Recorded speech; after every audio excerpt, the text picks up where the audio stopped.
വചനം പഠിപ്പാൻ വരുന്ന ഒരു കർത്താവ് നമുക്ക് വേണ്ടി ഒരു അവസരം ഒരുക്കി ഓർത്ത് നമുക്ക് ദൈവത്തെ മഹത്വപ്പെടുത്തുകയും സ്തുതിക്കുകയും ചെയ്യാം. കഴിഞ്ഞ ചില ആഴ്ചകളായി നാം പഠിച്ചുകൊണ്ടിരിക്കുന്നത് യാഗങ്ങൾ വന്ന വിഷയങ്ങളെ പറ്റിയാണല്ലോ. കഴിഞ്ഞ ആഴ്ചയിൽ നാം കേട്ടുകൊണ്ടിരുന്നത് ഹോമയാഗത്തെ പറ്റിയാണ്. യാഗം കഴിക്കേണ്ടത് ഏത് വിധം എന്നുള്ള ആ കാര്യമാണെന്ന് നാം കഴിഞ്ഞ ആഴ്ച ചിന്തിക്കുകയുണ്ടായി.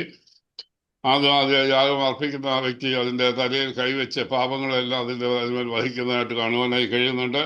പിന്നീട് ആ യാഗത്തെ അറുക്കുകയും ചെയ്യുന്നതായിട്ട് കാണുന്നുണ്ട്. അതിനുശേഷം പുരോഹിതൻ ആ രക്തം യാഗപീഠത്തിന് ചുറ്റും തളിക്കുന്നതായിട്ട് കാണുന്നു. അതിൻ്റെ തോലുരിക്കണം എന്ന് നാം കാണുന്നു. അതിൻ്റെ കണ്ണം കണ്ടായി മുറിക്കണം.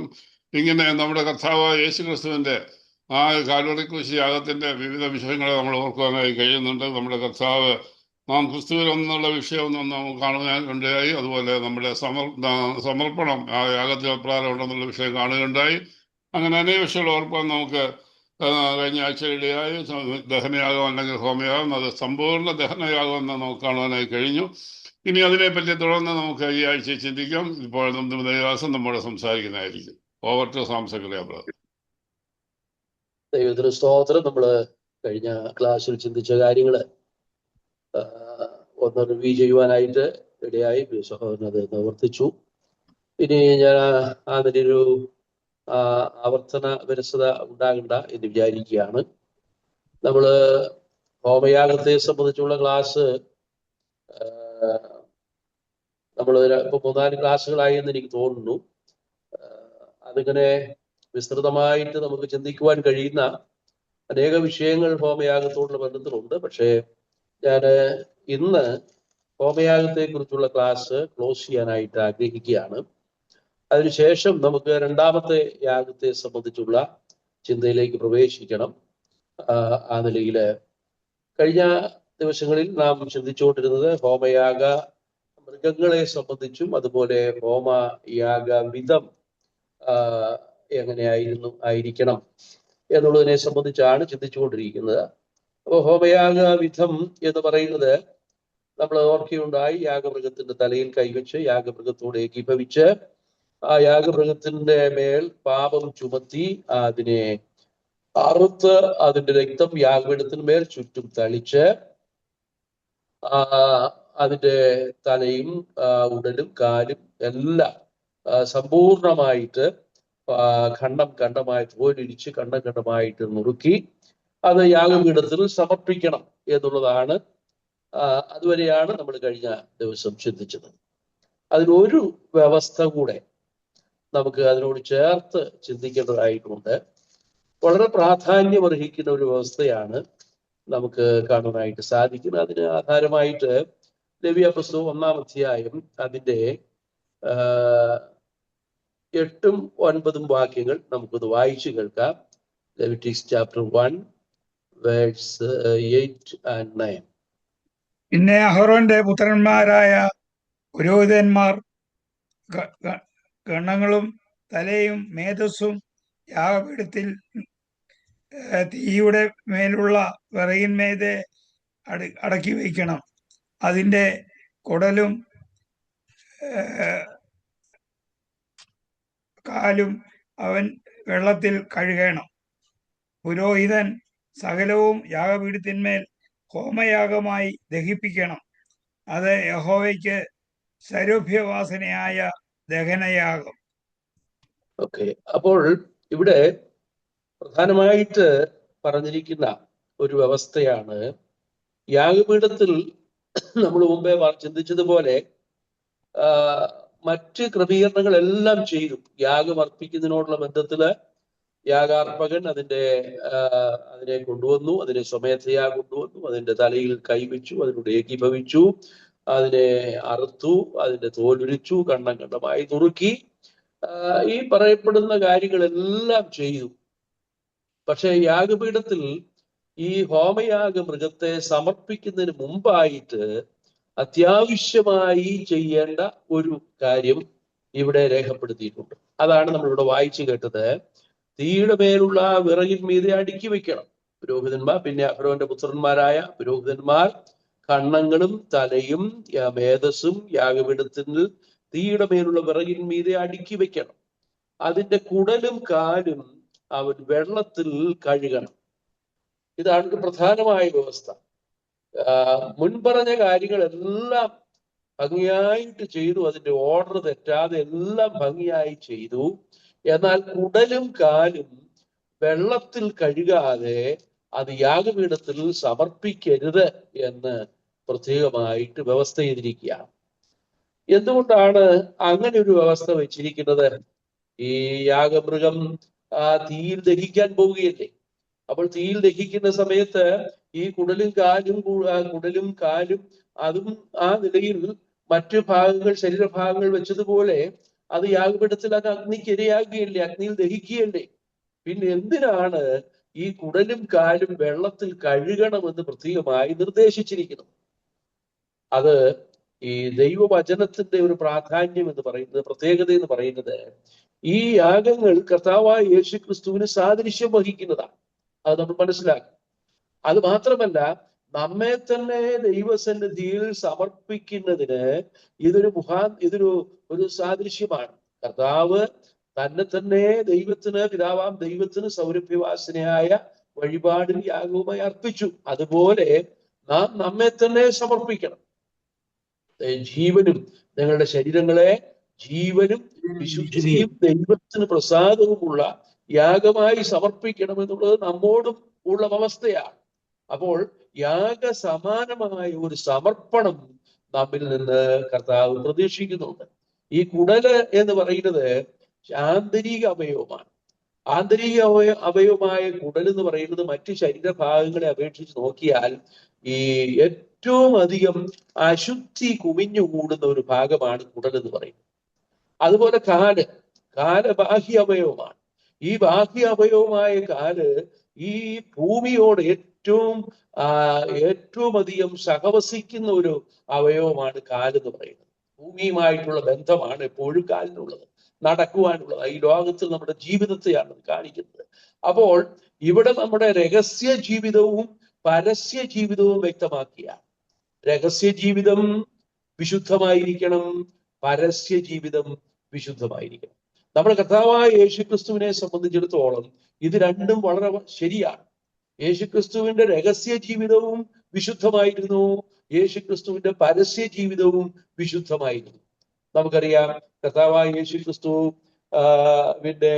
ആ സ്നാനത്തോടു കൂടിയാണല്ലോ, 30-ാമത്തെ വയസ്സ് മുതലാണല്ലോ നമ്മുടെ കർത്താവിന്റെ പരസ്യ ശുശ്രൂഷ ആരംഭിക്കുന്നത്. ചില ആളുകൾ ചോദിക്കാറുണ്ട്, ഈ 30-ാമത്തെ വയസ്സ് വരെ പിന്നെ കർത്താവ് എവിടെയായിരുന്നു?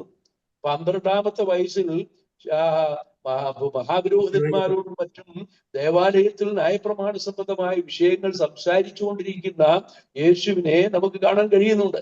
അത് കഴിഞ്ഞിട്ട് 12 വയസ്സ് മുതൽ 30 വയസ്സ് വരെയുള്ള കർത്താവിന്റെ രഹസ്യമായിട്ടുള്ള ജീവിതത്തെ സംബന്ധിച്ച് പ്രത്യേകമായിട്ട് രേഖകളൊന്നുമില്ല. എന്നാൽ മാതാപിതാക്കന്മാർക്ക് കീഴടങ്ങിയിരുന്നു എന്നുള്ളൊരു വചനമല്ലാതെ മറ്റൊന്നും നമുക്ക് ചിന്തിക്കുവാനായിട്ട് കഴിയില്ല. സമയമായപ്പോൾ തന്റെ പരസ്യ ശുശ്രൂഷയ്ക്ക് വേണ്ടി താൻ മുമ്പോട്ട് വരുന്ന രംഗം നമുക്ക് കാണുവാൻ കഴിയുന്നുണ്ട്. യോഹന്നാന്റെ കൈക്ക് സ്നാനമേൽക്കുന്നതോടുകൂടിയാണ് തന്റെ പരസ്യ ശുശ്രൂഷ ആരംഭിക്കുന്നത്. അപ്പോൾ ഈ തന്റെ ജനനം മുതൽ തന്റെ 30-ാമത്തെ വയസ്സ് വരെയുള്ള രഹസ്യ ജീവിതം അത് വളരെ വിശുദ്ധമായിരുന്നു. വളരെ പിതാവാം ദൈവത്തിന് പ്രസാദകരമായ ഒരു ജീവിതം തന്നെയാണ് കർത്താവ് കാഴ്ചവെച്ചത് എന്ന് നമുക്ക് ചിന്തിക്കുവാനായിട്ട് സാധിക്കും. എന്നാൽ പരസ്യ ജീവിതത്തിൽ 30 വയസ്സിൽ സ്നാനമേറ്റതിന് ശേഷമുള്ള തന്റെ ചരിത്രം, നമ്മൾ 3.5 വർഷത്തെ ചരിത്രം പരിശോധിച്ച് നോക്കിയാൽ എല്ലാവരും ഞാൻ കഴിഞ്ഞാൽ സമർപ്പിച്ചതുപോലെ സ്വർഗവും ഭൂമിയും പാതാളവും പരിശോധിച്ചു. ആർക്കും ഒരു കുറ്റവും കാണാൻ കഴിയാത്ത പവിത്രമായ, നിഷ്കളങ്കമായ, നിർമ്മലമായ ഒരു ജീവിതമാണ് നമ്മുടെ കർത്താവിന് ഉണ്ടായിരുന്നത് എന്ന് നമുക്ക് മനസ്സിലാക്കാൻ കഴിയും. ഇതുപോലെ അപ്പോസ്തലനായ പൗലോസ് കൊരിന്ത്യർക്ക് ലേഖനം എഴുതുമ്പോൾ 7-ാം അധ്യായം 2 കൊരിന്ത്യർ 7-ാം അധ്യായം 1-ാം വാക്യത്തിൽ നമുക്കത് കാണാൻ കഴിയുന്നുണ്ട്. പ്രിയമുള്ളവരെ, ഈ വാഗ്ദത്തങ്ങൾ നമുക്കുള്ളത് കൊണ്ട് ജഡത്തിലെയും ആത്മാവിലെയും സകല കന്മഷവും നീക്കി നമ്മെ തന്നെ വെടിപ്പാക്കി ദൈവഭയത്തിൽ വിശുദ്ധിയെ തികച്ചുകൊള്ളുക. ജഡത്തിലെയും ആത്മാവിലെയും കന്മഷങ്ങൾ നീക്കണം.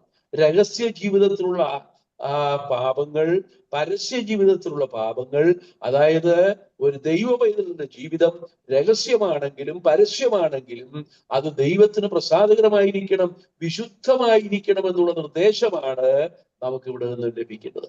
നമുക്കറിയാം, ആഴ്ചവട്ടത്തിന്റെ 1-ാം ദിവസം നാം കർത്താവിനെ ആരാധിക്കുവാനായിട്ട് കടന്നു വരുന്നു. ആഴ്ചവട്ടത്തിന്റെ 1-ാം ദിവസം വിശുദ്ധിയോടുകൂടെ കർത്താവിനെ ആരാധിക്കണമെങ്കിൽ മറ്റ് 6 ദിവസങ്ങളും, ആഴ്ചയിലെ മറ്റ് 6 ദിവസങ്ങളും വിശുദ്ധിയോടുകൂടെ ജീവിച്ചവർക്ക് മാത്രമേ ആഴ്ചവട്ടത്തിന്റെ 1-ാം ദിവസം വിശുദ്ധിയോടുകൂടെ കർത്താവിനെ ആരാധിക്കുവാനായിട്ട് കഴിയുള്ളൂ. നമ്മൾ ആഴ്ചവട്ടത്തിന് 1-ാം ദിവസം കർത്താവിനെ ആരാധിക്കാനായിട്ട് കടന്നു പോകുമ്പോൾ കഴിഞ്ഞ 6 ദിവസങ്ങളും ആരാധനയ്ക്കുള്ളൊരു പ്രിപ്പറേഷൻ ആയിട്ട് നമ്മുടെ ജീവിതത്തിൽ ഉണ്ടായിക്കൊണ്ടു. അതുകൊണ്ട് ആ നിലയിൽ വിശുദ്ധമായ ജീവിതം ദൈവം നമ്മിൽ നിന്ന് പ്രതീക്ഷിക്കുന്നു. യാഗമായി സമർപ്പിക്കപ്പെട്ട, ഹോമയാഗമായി അർപ്പിക്കപ്പെടുന്ന മൃഗത്തിന്റെ കുടലും കാലും വെള്ളത്തിൽ കഴുകണം. കുടലും കാലും കഴുകാത്ത യാഗം ദൈവത്തിന് സുഗ്രാഹ്യമാകുന്നില്ല, ദൈവത്തിന് പ്രസാദകരമായിരിക്കുന്നില്ല എന്നുള്ളത് വളരെ സ്പഷ്ടമായിട്ട് നമുക്ക് ഓർക്കുവാനായിട്ട് സാധിക്കും. നമ്മുടെ കർത്താവായ യേശു ക്രിസ്തുവിന്റെ രഹസ്യ ജീവിതവും പരസ്യ ജീവിതവും വിശുദ്ധമായിരുന്നു എന്നുള്ളത് നാം കഴിഞ്ഞ ദിവസങ്ങളിൽ ഓർക്കുകയുണ്ടായി. ഇനി അത് ആവർത്തിക്കുവാനായിട്ട് ആഗ്രഹിക്കുന്നില്ല. ഒരു സമ്പൂർണ്ണ ദഹനമാണ് ഈ യാഗത്തോടുള്ള ബന്ധത്തിൽ നമുക്ക് കാണുവാനായിട്ട് സാധിക്കുന്നത്. സമ്പൂർണ്ണ ദഹനം. ഇവിടെ മറ്റാർക്കും ഈ യാഗത്തിൽ ഒരു ഭാഗം പോലും ഓഹരിയായിട്ട് പറഞ്ഞ്, ചില യാഗങ്ങൾക്കൊക്കെ പുരോഹിതന്മാർക്ക് ഓഹരിയുണ്ട്, നമ്മൾ മുമ്പോട്ട് പഠിക്കുമ്പോൾ നമുക്ക് മനസ്സിലാക്കാൻ കഴിയും. എന്നാൽ ഈ ഹോമയാഗത്തിൽ ആർക്കും ഒരു ഓഹരി പറഞ്ഞിട്ടില്ല. അത് പൂർണ്ണമായിട്ടും ദൈവത്തിനായി സമർപ്പിക്കുകയാണ്, സമ്പൂർണ്ണ ദഹനമാണ് ആഗ്രഹിക്കുന്നത്. കർത്താവായ യേശു ക്രിസ്തു കഷ്ടാനുഭവങ്ങളാൽ തികഞ്ഞവനാക്കപ്പെട്ടിട്ട് പൂർണ്ണമായി പിതാവിന് പ്രസാദമുള്ള ഒരു യാഗമായി സമർപ്പിക്കപ്പെട്ടു എന്നുള്ളത് ഈ ഹോമയാഗ മൃഗത്തിന്റെ അല്ലെങ്കിൽ ഹോമയാഗ വ്യവസ്ഥകളോടുള്ള ബന്ധത്തിൽ നാം ചിന്തിക്കുമ്പോൾ നമുക്കിത് മനസ്സിലാക്കാനായിട്ട് സാധിക്കും. നമ്മുടെ കർത്താവിന്റെ യാഗം ആ നിലയിൽ പിതാവാം ദൈവത്തിന് സൗരഭ്യപൂരിതമായിരുന്നു. സമ്പൂർണ്ണ ദഹനമാണ് കാൽവരിയിലെ ക്രൂശിൽ നടന്നത് എന്നുള്ളത് നമുക്ക് ഓർക്കുവാനായിട്ട് സാധിക്കും. നമുക്കറിയാം, കർത്താവിന്റെ ക്രൂശ് ചുമന്നുകൊണ്ട് ഗോൽഗൊഥാ മലമുകളിലേക്ക് കടന്നു പോകുന്ന സമയത്ത് ഒരുപക്ഷെ കർത്താവ് അനുഭവിച്ച ശാരീരികമായ പീഡനങ്ങൾ നിമിത്തം ആ ഭാരമുള്ള കുരിശ് ചുമന്നുകൊണ്ട് ഗോൽഗൊഥാ മല കയറുവാനായിട്ട് കഴിയുമോ എന്ന് സന്ദേഹം ഉണ്ടായതിനാലായിരിക്കാം വയലിൽ നിന്ന് വരുന്ന കുറേനക്കാരനായ ശീമോനെ ക്രൂശ് ചുമപ്പാൻ നിർബന്ധിച്ചു എന്ന് നാം വായിക്കുന്നു. അവൻ ക്രൂശ് എത്ര സമയം ചുമന്നു എന്നുള്ളത് വ്യക്തമല്ല. എന്നാൽ അല്പസമയത്തേക്ക് ഒരുപക്ഷെ ഈ ശീമോൻ ക്രൂശ് ചുമന്നു എങ്കിലും അത് പൂർണ്ണമായി ഉൾക്കൊള്ളുവാൻ കുറേനക്കാരനായി ശീമോന് കഴിയുമായിരുന്നില്ല.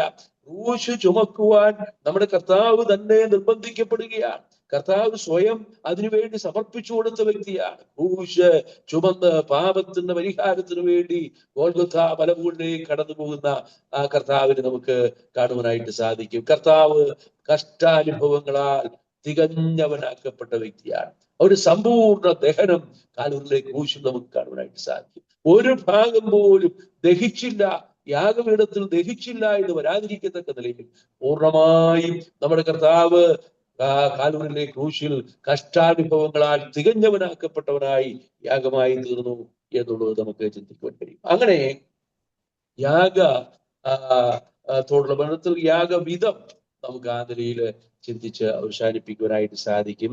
ഇനി നാം ചിന്തിക്കുവാനായിട്ട് ആഗ്രഹിക്കുന്നത് യാഗത്തോടുള്ള ബന്ധത്തിലുള്ള ചില നിർദ്ദേശങ്ങളാണ്. ആ നിർദ്ദേശങ്ങൾ യാഗത്തിന്റെ, ഹോമയാഗത്തിന്റെ പ്രമാണത്തെ കുറിച്ച് പറഞ്ഞിരിക്കുന്ന ഭാഗത്ത് നമുക്കത് കാണുവാനായിട്ട് സാധിക്കുന്നുണ്ട്. ആ ഭാഗം നമുക്ക് 6-ാം അധ്യായത്തിന്റെ 8 മുതലുള്ള വാക്യങ്ങളിൽ നമുക്ക് കാണുവാനായിട്ട് സാധിക്കുന്നുണ്ട്. സഹോദരന്മാരാരെങ്കിലും അത് വായിക്കുന്നത് നല്ലതായിരിക്കും. Leviticus chapter 6 verse 8 onwards. യഹോവ പിന്നെയും മോശയോട് അരുളി ചെയ്തത്, നീ അഹരോനോടും പുത്രന്മാരോടും കൽപ്പിക്കേണ്ടത് എന്തെന്നാൽ, ഹോമയാഗത്തിന്റെ പ്രമാണമാവിത്.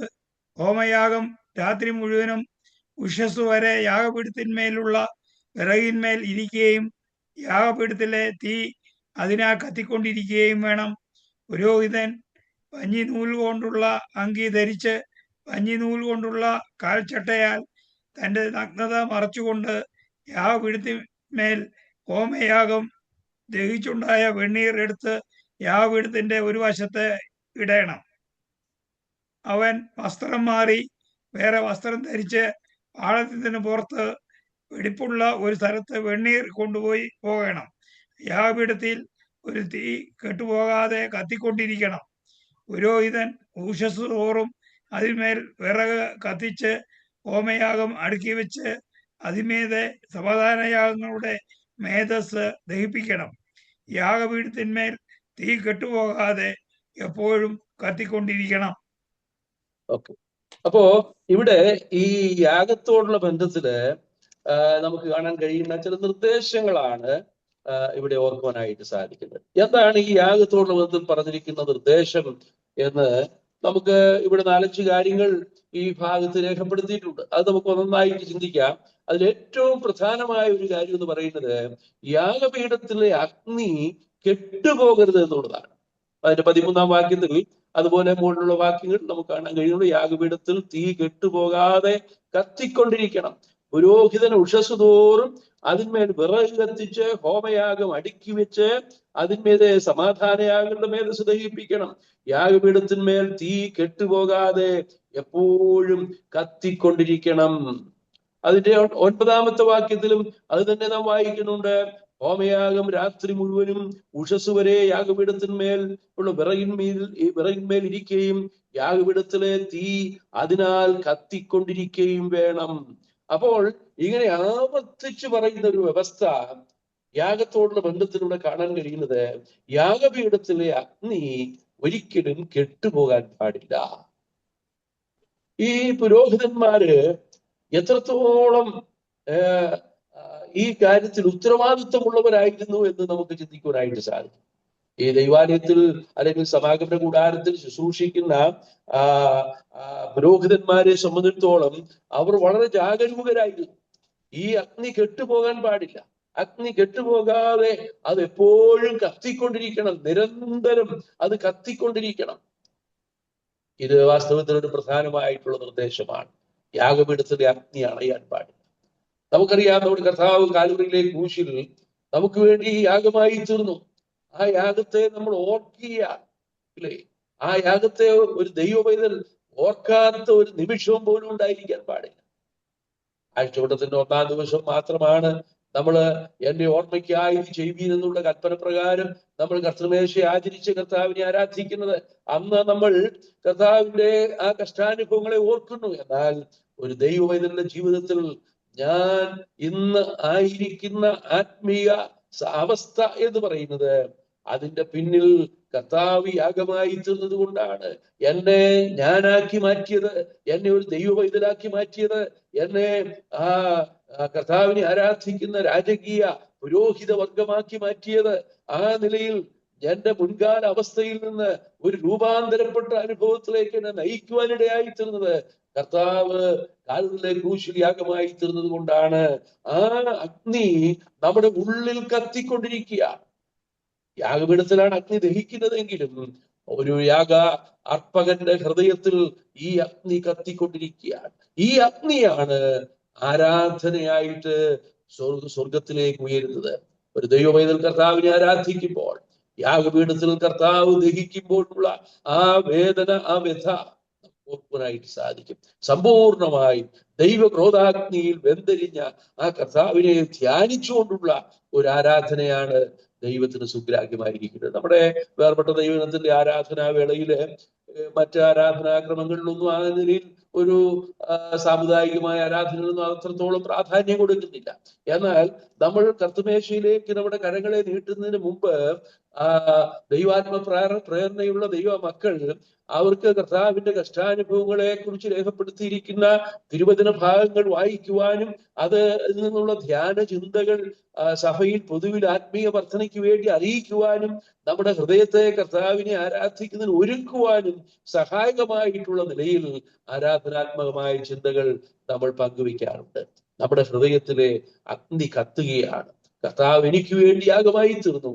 ആ യാഗത്തെ കുറിച്ചുള്ള ഓർമ്മ നമ്മുടെ ഹൃദയത്തിൽ നിന്ന് ഒരഗ്നിയായി കത്തി അത് സൗരഭ്യവാസനയായ യാഗമായി, സ്തോത്രയാഗമായി സ്വർഗത്തിലേക്ക് ഉയരുന്ന ആരാധനയായി തീരുകയാണ്. അതുകൊണ്ട് യാഗപീഠത്തിലെ അഗ്നി അണഞ്ഞു പോകരുത്, അത് നിരന്തരം കത്തിക്കൊണ്ടിരിക്കേണ്ടതാണ്. ദൈവപൈതൃക ജീവിതത്തിൽ കർത്താവിന്റെ കഷ്ടാനുഭവങ്ങളെ കുറിച്ചുള്ള ഓർമ്മ നിരന്തരം ആത്മീയമായ ജീവിതത്തിന് നമുക്ക് പ്രചോദനം നൽകുന്ന അഗ്നിയാണ് എന്നുള്ളതിനെ കുറിച്ച് നമുക്ക് ചിന്തിക്കുവാനായിട്ട് സാധിക്കും. ഒരു ദൈവപൈതൃകം എന്തുകൊണ്ടാണ് ഈ ലോകത്തിന്റെ മോഹങ്ങളിലേക്ക്, പാപത്തിന്റെ വഴികളിലേക്ക്, അശുദ്ധിയിലേക്ക് കടന്നു പോകാത്തത് എന്ന് ചോദിച്ചാൽ ആ കാൽവറിയിലെ ക്രൂശിനെ കുറിച്ചുള്ള ചിന്തയാണ്. ആ യാഗപീഠത്തിലെ അഗ്നിയാണ്, ആ ഓർമ്മയാണ്. എനിക്ക് വേണ്ടി ദഹിച്ച, എനിക്ക് വേണ്ടി കഷ്ടാനുഭവങ്ങളാൽ തികഞ്ഞവനാക്കപ്പെട്ട ആ കർത്താവിനെ കുറിച്ചുള്ള ഓർമ്മ നമ്മെ വിശുദ്ധ ജീവിതത്തിനായിട്ട്, ദൈവത്തിന് പ്രസാദമുള്ള ഒരു ജീവിതം നയിക്കുവാനായിട്ട് നമ്മെ പ്രേരിപ്പിക്കുന്നു എന്നുള്ളത് നമുക്ക് ചിന്തിക്കുവാനായിട്ട് സാധിക്കും. രണ്ടാമത്തെ നിർദ്ദേശം എന്ന് പറയുന്നത് അതിന്റെ 11-ാമത്തെ വാക്യത്തിൽ കാണാനായിട്ട് സാധിക്കുന്നുണ്ട്. 6-ാം അധ്യായത്തിന്റെ 11-ാം വാക്യം നാം വായിച്ചതാണല്ലോ. അവൻ വസ്ത്രം മാറി വേറെ വസ്ത്രം ധരിച്ച് പാളയത്തിന് പുറത്ത് വെടിപ്പുള്ള ഒരു സ്ഥലത്ത് വെണ്ണീർ കൊണ്ടുപോകണം. ഈ യാഗം ദഹിച്ചുണ്ടായ ആ വെണ്ണീറിനെ സംബന്ധിച്ചുള്ള വ്യവസ്ഥയാണ് നമുക്കിവിടെ കാണാൻ കഴിയുന്നത്. ദൈവത്തിന്റെ കാര്യപരിപാടിയിൽ ഈ യാഗം അർപ്പിക്കപ്പെട്ടു, അത് സമ്പൂർണ്ണ ദഹനയാഗമായിരുന്നു. ആ യാഗം അർപ്പിക്കപ്പെട്ടതിന് ശേഷം അല്പം വെണ്ണീർ ശേഷിക്കുന്നുണ്ട്, അല്പം ചാമ്പല് ശേഷിക്കുന്നുണ്ട്. ആ ചാമ്പല് പാളയത്തിന് പുറത്തേക്ക് കൊണ്ടുപോവുകയാണ്. എബ്രായ ലേഖനം 13-ാം അധ്യായം 12-ാം വാക്യത്തിൽ നമുക്ക് ഇങ്ങനെ വായിക്കുവാനായിട്ട് സാധിക്കുന്നുണ്ട്. നമ്മുടെ കർത്താവ് നമ്മുടെ പാപം ചുമന്നുകൊണ്ട് നഗരവാതിലിന് പുറത്ത് വെച്ച് കഷ്ടമനുഭവിച്ചു. പാളയത്തിന് പുറത്ത് കഷ്ടമനുഭവിച്ച കർത്താവിനെ ചിത്രീകരിക്കുന്നതാണ് ഈ വെണ്ണീർ ഈ പാളയത്തിന് പുറത്തേക്ക് കൊണ്ടുപോകുന്നത്. നമ്മുടെ കർത്താവിന്റെ കഷ്ടാനുഭവങ്ങൾ, അതിന്റെ ആ തീവ്രത നമുക്ക് ഓർക്കുവാനായിട്ട് സാധിക്കും. യാഗപീഠത്തിന്റെ അഗ്നി കെട്ടുപോകാതെ നിരന്തരം കത്തിക്കൊണ്ടിരിക്കുകയാണ് എന്ന് മാത്രമല്ല, അതിന്റെ വെണ്ണീറിന് പോലും ദൈവം പ്രാധാന്യം കൊടുക്കുന്നു എന്നുള്ളത് നമുക്ക് ചിന്തിക്കാൻ.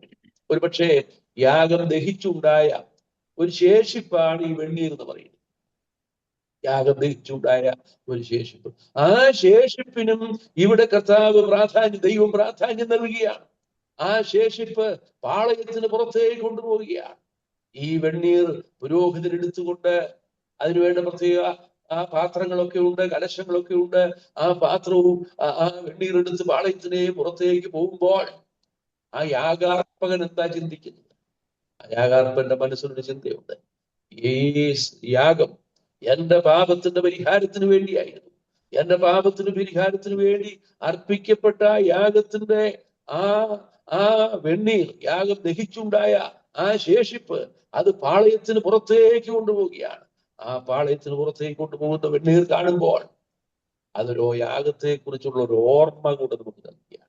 നമ്മുടെ കർത്താവിന്റെ കഷ്ടാനുഭവങ്ങളെ കുറിച്ചുള്ള ഓർമ്മയാണല്ലോ. എന്റെ ഓർമ്മയ്ക്കായി ഇത് ചെയ്യുവീൻ, എന്റെ ഓർമ്മയ്ക്കായി ഇത് ചെയ്യുവീൻ. ഇത് വസ്തുമാറ്റോപദേശമല്ല. പുരോഹിതൻ ചില ചൊല്ലുകളൊക്കെ ചൊല്ലിക്കഴിയുമ്പോൾ മേശയിൽ വെച്ചിരിക്കുന്ന കർത്തമേശയിൽ നമ്മള് സ്മാരക വസ്തുക്കളായി വെച്ചിരിക്കുന്ന അപ്പവും വീഞ്ഞും യേശു ക്രിസ്തുവിന്റെ അക്ഷരീക ശരീരവും അക്ഷരീക രക്തവുമായിട്ട് മാറ്റപ്പെടുത്തുന്നുള്ള ആ ട്രാൻസ്സബ്സ്റ്റാൻഷിയേഷൻ എന്നുള്ള ഉപദേശം അത് സാമുദായികമാണ്, ദൈവവചനവുമായിട്ട് അതിന് യാതൊരു ബന്ധവുമില്ല എന്നുള്ളത് മനസ്സിലാക്കണം. അപ്പോൾ ഈ യാഗത്തെ കുറിച്ചുള്ള ഓർമ്മ ഒരു ദൈവപൈതലിന് കർത്താവിനെ ആരാധിക്കുവാൻ പ്രേരണ നൽകുന്നു.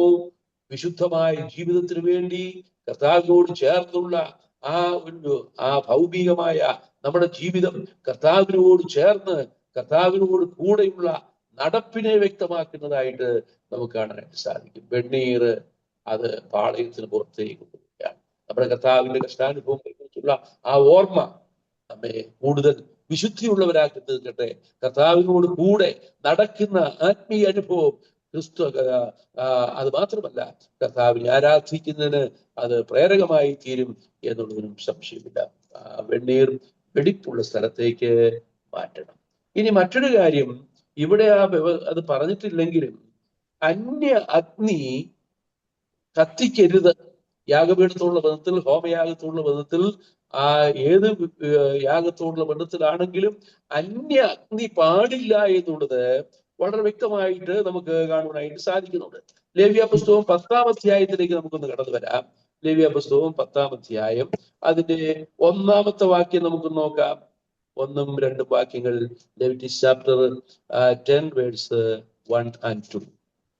അനന്തരം അഹരോന്റെ പുത്രന്മാരായ നാദാബും അബീഹുവും ഓരോ ധൂപകലശം എടുത്ത് അതിൽ തീയിട്ട് അതിന്മേൽ ധൂപവർഗവും ഇട്ടു. അങ്ങനെ തങ്ങളോട് കൽപ്പിച്ചതല്ലാത്ത അഗ്നി യഹോവയുടെ സന്നിധിയിൽ കൊണ്ടുവന്നു. ഉടനെ യഹോവയുടെ സന്നിധിയിൽ നിന്ന് തീ പുറപ്പെട്ട് അവരെ ദഹിപ്പിച്ചു കളഞ്ഞു. അവർ യഹോവയുടെ സന്നിധിയിൽ മരിച്ചുപോയി. ഇവിടെ അന്യ അഗ്നി കത്തിച്ച നാദാബിനെ സംബന്ധിച്ചും അബീഹൂവിനെ സംബന്ധിച്ചുമാണ് രേഖപ്പെടുത്തിയിരിക്കുന്നത്. യാഗപീഠത്തിലെ അഗ്നി അത് കെട്ടുപോകരുത്, അത് നിരന്തരം കത്തിക്കൊണ്ടിരിക്കണം. ആ യാഗപീഠത്തിലെ അഗ്നി ആണ് ധൂപകലശത്തിൽ പകർന്ന് ധൂപപീഠത്തിലേക്ക് കൊണ്ടുപോകേണ്ടത്. പക്ഷേ ഇവിടെ അന്യാഗ്നി കത്തിക്കരുത് എന്ന് വ്യക്തമായി വ്യവസ്ഥ ഉണ്ടായിട്ടും നാം വായിക്കുന്നത് ഇങ്ങനെയാണ്: നാദാബും അബീഹുവും ഓരോ ധൂപകലശം എടുത്തു, അതിൽ തീയിട്ടു, അതിന്മേൽ ധൂപവർഗവും ഇട്ടു.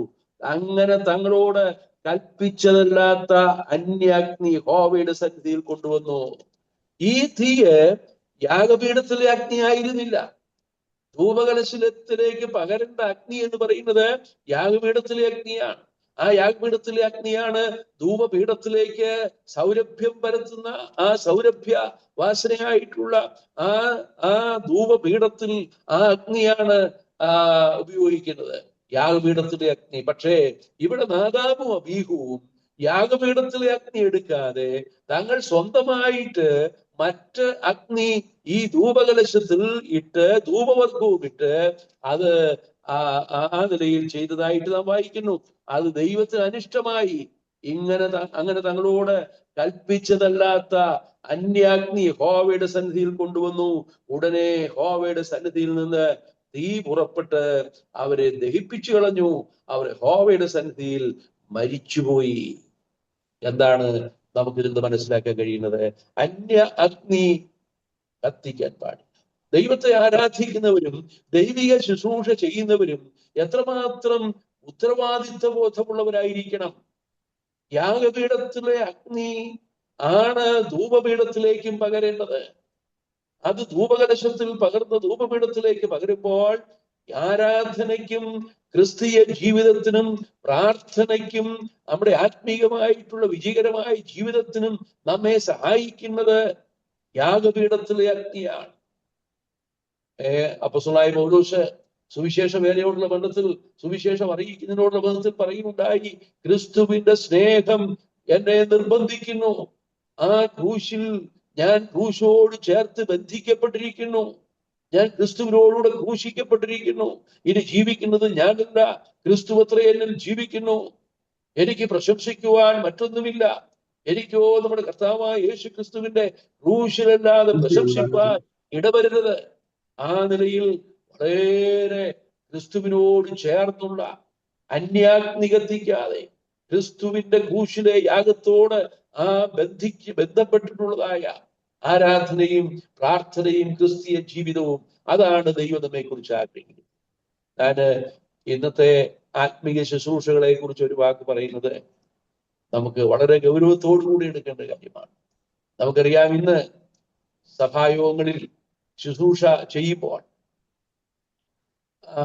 യഥാർത്ഥത്തിൽ കർത്താവിന്റെ കഷ്ടാനുഭവങ്ങളെ കുറിച്ചുള്ള ഒരു ധ്യാനമോ ഒരു പ്രാർത്ഥനയോ ഒരു ഒരുക്കമോ ഇല്ലാതെ ആരാധനയ്ക്ക് വന്നിട്ട് അപ്പോൾ കിട്ടുന്ന ഏതെങ്കിലും ഒരു വാക്യം എടുത്ത് വായിക്കുകയും, അത് മാത്രമല്ല ഒരുപക്ഷെ ആരാധനാത്മകമായ ചിന്തകൾ ദൈവദാസന്മാരിലൂടെയോ ഏതെങ്കിലും ഒരു സഹോദരനിലൂടെയോ പറഞ്ഞിട്ട് ആ എല്ലാവരുടെയും ഹൃദയം ആരാധനയ്ക്കായിട്ട് ഒരുക്കപ്പെട്ടിരിക്കുന്ന ആ സന്ദർഭത്തിൽ അപ്പത്തിന് സ്തോത്രം ചെയ്ത് പാനപാത്രത്തിന് സ്തോത്രം ചെയ്ത് ആരാധിക്കേണ്ടതിന് പകരം ഒരുപക്ഷെ ഞാനാണ് ഈ സഭയിലെ പ്രധാനി, ഞാനാണ് അവസാനം ഈ ശുശ്രൂഷ ചെയ്യേണ്ടത്, ഞാൻ ചെയ്യാതെ ഈ ശുശ്രൂഷ പൂർണ്ണമാകത്തില്ല എന്ന് ചിന്തിച്ച് ആ നിലയിൽ നാം ദൈവസന്നിധിയിൽ ഒരു ശുശ്രൂഷ ചെയ്യുന്നുവെങ്കിൽ എന്നെ തന്നെ വെളിപ്പെടുത്തുവാൻ വേണ്ടി, ഞാനാണ് ഈ സഭയിലെ മുഖ്യ വ്യക്തി എന്ന് വ്യക്തമാക്കാൻ വേണ്ടി, അല്ലെങ്കിൽ മറ്റുള്ളവർ അങ്ങനെ ധരിക്കാൻ വേണ്ടി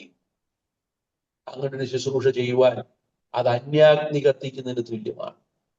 എന്നാൽ ദൈവാത്മാവ് നമ്മെ സഹായിക്കുന്നുവെങ്കിൽ, ദൈവത്തിന്റെ പരിശുദ്ധാത്മാവിന്റെ പ്രേരണയോടുകൂടെ ആ നിലയിലുള്ള ശുശ്രൂഷകൾ ചെയ്യേണ്ടത് ആവശ്യമാണ്. കാൽവറിയിൽ ആ അഗ്നിയാണ്, കർത്താവിനെ ദഹിപ്പിച്ച ആ അഗ്നിയാണ് നമ്മുടെ ആത്മീകമായ ജീവിതത്തിന് നമ്മെ പ്രേരിപ്പിക്കുന്നത്, ആരാധനയ്ക്ക് നമ്മെ പ്രേരിപ്പിക്കുന്നത്, പ്രാർത്ഥനയ്ക്ക് നമ്മെ പ്രേരിപ്പിക്കുന്നത്, വിജയകരമായ ക്രിസ്ത്യ ജീവിതത്തിന് നമ്മെ പ്രേരിപ്പിക്കുന്നത്. ആ അഗ്നി ഹൃദയത്തിൽ കത്തുമ്പോൾ കർത്താവിന്റെ കഷ്ടാനുഭവങ്ങളോട് ഏകീഭവിച്ചുള്ളൊരു ക്രിസ്തീയ ജീവിതം. അപ്പോസ്തലനായ പൗലോസ് പറയുണ്ടായി, എനിക്ക് അവനെയും അവന്റെ കഷ്ടാനുഭവങ്ങളുടെ കൂട്ടായ്മയെയും അവന്റെ പുനരുത്ഥാനത്തിന്റെ ശക്തിയെയും അനുഭവിച്ചറിയണം. അപ്പോസ്തലനായ പൗലോസ് എത്രമാത്രം ആ ക്രൂശോട് ചേർത്ത് ബന്ധിക്കപ്പെട്ടിരുന്നു എന്നുള്ളത് നമുക്ക് ഓർക്കുവാനായിട്ട് സാധിക്കും. കർത്താവിദാസൻ എം. പി. ചെറിയാൻ സാറ് ഇപ്രകാരം ഒരു പാട്ട് എഴുതിയിട്ടുണ്ട്. സ്നേഹച്ചരടുകളാൽ എന്റെ യേശു ചേർത്തു ബന്ധിച്ചു, തൻ കുരിശോട് എന്നെ ഒന്നിച്ചു, ഞാൻ എല്ലാം തന്നിലർപ്പിച്ചു. ഈ ലോകം പന്നി തിന്നത് തവിട് പോലും നൽകിയില്ല. ലോകം നമുക്ക് സമാധാനം തന്നില്ല. ലോകം നമുക്ക് നാം തന്നത് അസമാധാനവും അസന്തുഷ്ടിയും അശുദ്ധമായ ഒരു ജീവിതവും മാത്രമാണ് ഈ ലോകത്തിൽ നമുക്കുണ്ടായിരുന്നത്. എന്നാൽ ക്രൂശോട് ചേർത്ത് ബന്ധിക്കപ്പെട്ടു കഴിഞ്ഞപ്പോൾ, ആ ക്രൂശിലെ സ്നേഹം നമ്മുടെ ഹൃദയങ്ങളെ നിർബന്ധിച്ചു കഴിഞ്ഞപ്പോൾ, നമ്മുടെ ക്രിസ്തീയ ജീവിതം അനുഗ്രഹിക്കപ്പെട്ടതായി മാറി. ഇനി അന്യാഗ്നി കത്തിക്കുവാൻ യാതൊരു നിലയിലും ദൈവത്തെ കുറിച്ച് ആഗ്രഹിക്കും. അന്യാഗ്നി കത്തിച്ച നാദാവും അബീഹുവും ദൈവസന്നിധിയിൽ നിന്ന് തീ പുറപ്പെട്ടവരെ ദഹിപ്പിച്ചു കളഞ്ഞു. ദൈവത്തിന്റെ വ്യവസ്ഥകൾ, ദൈവത്തിന്റെ പ്രമാണങ്ങൾ എത്രമാത്രം വിശുദ്ധമാണ്, എത്രമാത്രം ഗൗരവത്തോടുകൂടെ വീക്ഷിക്കേണ്ടതാണ് എന്നുള്ളത് നാം ഇതിൽ നോക്കേണ്ടതാണ്. നമുക്കറിയാം, ആരാധനയോടുള്ള ബന്ധത്തില് ഇന്ന് നമുക്ക് പ്രത്യേകിച്ച് എഴുതപ്പെട്ട പ്രമാണങ്ങളൊന്നുമില്ല. എന്നാൽ മറ്റു സമുദായസ്ഥരെ നോക്കുമ്പോൾ ആരാധനയ്ക്കായിട്ട് പ്രത്യേകം അവർക്ക് ആരാധന ക്രമങ്ങളൊക്കെ, അത് മാനുഷികമായ കൽപ്പനകളാണ്. നാം മത്തായിയുടെ സുവിശേഷം 15-ാം അധ്യായത്തിൽ വായിക്കുന്നുണ്ട്, മാനുഷ്യകൽപ്പനകളായ ഉപദേശങ്ങളെ അവർ പഠിപ്പിക്കുന്നത് കൊണ്ട് എന്നെ വ്യർത്ഥമായി ഭജിക്കുന്നു. അവർ അധരങ്ങൾ കൊണ്ട് എന്നെ ബഹുമാനിക്കുന്നു, ഹൃദയം കൊണ്ട് എന്നെ വിട്ട് ദൂരത്തകന്നിരിക്കുന്നു. ഹൃദയം കൊണ്ട് ദൂരത്തകന്നിരിക്കുകയും അധരങ്ങൾ കൊണ്ട് ബഹുമാനിക്കുകയും ചെയ്യുന്നു. അപ്പോൾ തന്നെ മാനുഷിക കൽപ്പനകളായ ഉപദേശങ്ങളെ അവർ പഠിപ്പിക്കുന്നു. ദൈവത്തെ ആരാധിക്കുവാൻ ഒരു മാനുഷിക കൽപ്പനയുടെ ആവശ്യമില്ല. ദൈവത്തെ ആരാധിക്കുവാൻ ഒരു മാനുഷിക വ്യവസ്ഥയുടെ ആവശ്യമില്ല.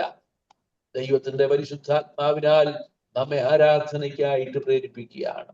കാൽവരിയിലെ സ്നേഹം നമ്മെ അതിനായിട്ട് നിർബന്ധിക്കുകയാണ്. ആ സ്നേഹത്തിൽ അധിഷ്ഠിതമായ ആരാധനയല്ലാതെ, ആ സ്നേഹത്തിൽ അധിഷ്ഠിതമായ ശുശ്രൂഷകളല്ലാതെ, കാൽവരിയിലെ അഗ്നി ഹൃദയത്തിൽ കത്തിജ്വലിക്കുമ്പോൾ ഉണ്ടാകുന്ന, ആ അഗ്നി കത്തുമ്പോൾ ഉണ്ടാകുന്ന ആ ചൂടിൽ ആണ് ആത്മീയ ശുശ്രൂഷകൾ ചെയ്യേണ്ടത്.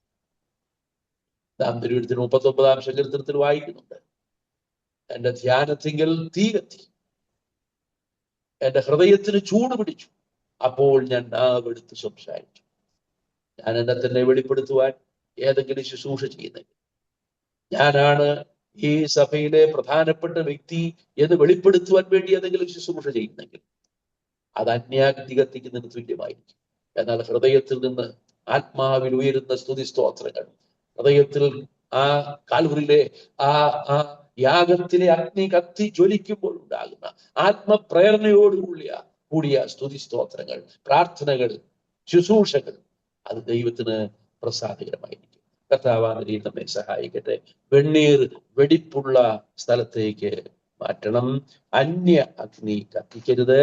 അത് മാത്രമല്ല, ഇത് യഹോവയ്ക്ക് അതിവിശുദ്ധമായ സൗരഭ്യവാസന യാഗമാണ്. അതിവിശുദ്ധമായ സൗരഭ്യവാസന, ഇത് യഹോവയ്ക്ക് അതിവിശുദ്ധം എന്ന് നമ്മൾ വായിക്കുണ്ടായല്ലോ. യഹോവയ്ക്ക് അതിവിശുദ്ധം എവിടെ നമ്മൾ വായിച്ചത്?